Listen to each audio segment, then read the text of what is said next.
Bonjour Finlay. Il était tout à fait salutaire que le souvenir de la traite négrière ait fait l'objet d'une semaine d'activité au Musée international de l'esclavage à Port-Louis du 19 au 23 août dernier. Au cours de l'événement, le dévoilement des bustes de 3 captifs africains réduits en esclavage a contribué à matérialiser ce crime contre l'humanité. Et ce ne sont pas là des mots creux que j'avance. Car, voyez-vous, un de ces bustes appartient à l'ancêtre d'une cousine dont le nom de jeune fille est Lily. Or, Lily est le nom du navire négrier sur lequel ce captif se trouvait.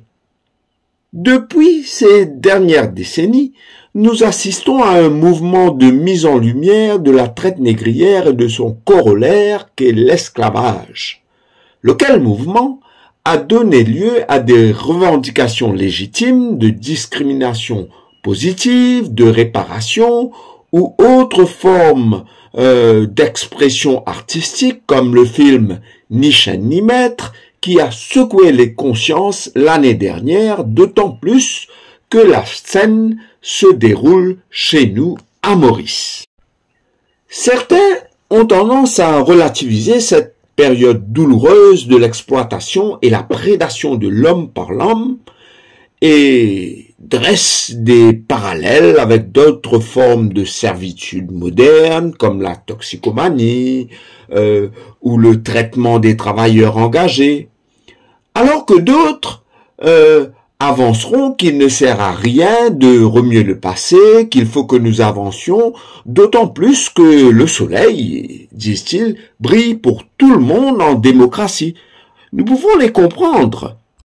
Nous voudrions bien les croire, mais il n'y a rien de moins vrai lorsque les retards du passé tendent à se répéter, faute d'en avoir étudié les causes profondes. Nous voudrions bien les croire si les préjugés ne perduraient pas sous les auspices d'une ignorance qui demande à être davantage dépoussiérée. Nous voudrions bien les croire si la discrimination et l'exclusion, aussi inofficielles soient-elles, n'étaient pas la part belle d'un peuple sur qui les rayons, pour de multiples raisons, semblent se détourner. Pour saisir la portée de l'esclavage, il faudrait d'abord lui accorder sa spécificité dans le concert des regrettables épisodes de prédation de l'homme par l'homme au risque de me répéter. L'esclavage a été une entreprise d'État soutenue par un cadre juridique connu sous le nom de Code noir, lequel code, promulgué en 1723 sous notre soleil et sous celui des îles Mascareignes, a été déterminant dans le parcours de l'esclave et de ses descendants. Et là, il convient de souligner que le nom donné à cette ordonnance royale porte bien le nom de la majorité des victimes de la servitude.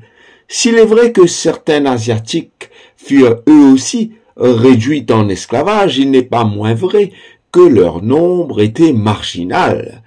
C'est bien parce que les captifs réduits en servitude étaient noirs que l'affreux texte juridique entre guillemets, s'appelait le Code noir. Lorsqu'une loi vous relègue au rang de bien meuble et vous dérobe de votre identité humaine, lorsqu'elle vous dénie le droit de faire du commerce, de posséder des terres, seriez-vous surpris que les victimes de cette loi et leurs descendants soient les plus mal lotis que ceux qui n'ont pas évolué sous son régime? Dépoussiéré par le professeur Louis Salamolens dans les années 80, la codification de l'esclavage est très peu vulgarisée. Une copie est exposée au musée du château des Ducs de Bretagne que j'ai eu l'occasion de visiter, mais le monstrueux code brille par son absence au mémorial de l'abolition de l'esclavage à Nantes, que j'ai également eu l'opportunité de voir. Comment remémorer la servitude sans faire référence à l'échelle légale qui a permis à celle-ci de prendre de l'altitude?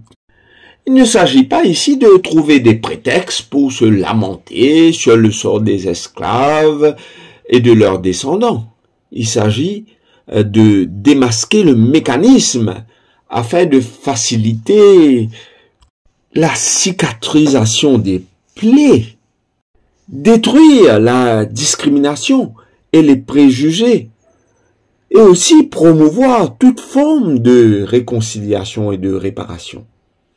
Après avoir compris, par exemple, que ces esclaves n'avaient pas le droit de posséder des terres ou de faire du commerce, le descendant d'esclaves pourra mieux prendre la mesure de son retard au lieu d'inférioriser certains préjugés lui attribuant l'héritage viscéral transmis par une race de fêtards invétérés, affichant peu d'intérêt pour le sacrifice et l'épargne et la valorisation des biens. C'est bien là une rhétorique à laquelle nous sommes souvent exposés, n'est-ce pas?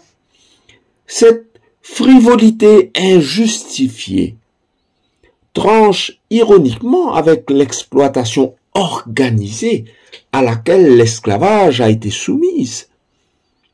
Et lorsque nous nous dressons en donneurs de leçons, en exhortant les forts chez les descendants d'esclaves comme une condition sine qua non à leur avancement, nous impliquons insidieusement que leurs ancêtres et eux n'en ont pas assez fait. C'est clair, n'est-ce pas?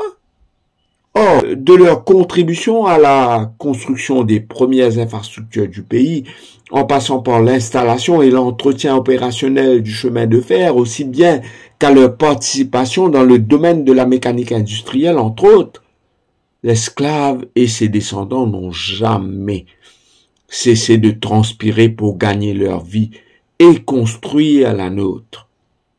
En plus, les asservis ont indirectement injecté 2 112 632 livres de l'époque à l'économie du pays, rançon consentie par l'Empire britannique sous forme de compensation à ceux qui les tenaient en otage à travers l'esclavage.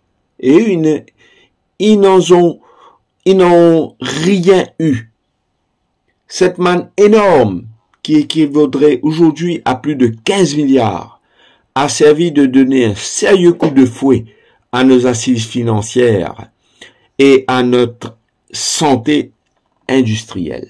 Le nombre de sucreries a doublé presque en 30 ans après l'obtention de la compensation, grimpant de 167 en 1833 pour atteindre le chiffre de 303 usines en 1863. C'est bien là une retombée de cette fameuse compensation qui a contribué à redessiner notre destinée sous toutes ses formes.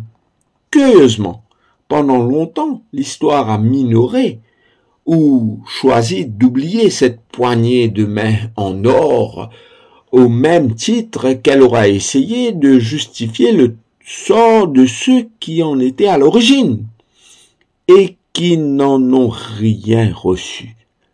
La démystification de toute cette histoire complexe passe obligatoirement par la transparence et la vérité.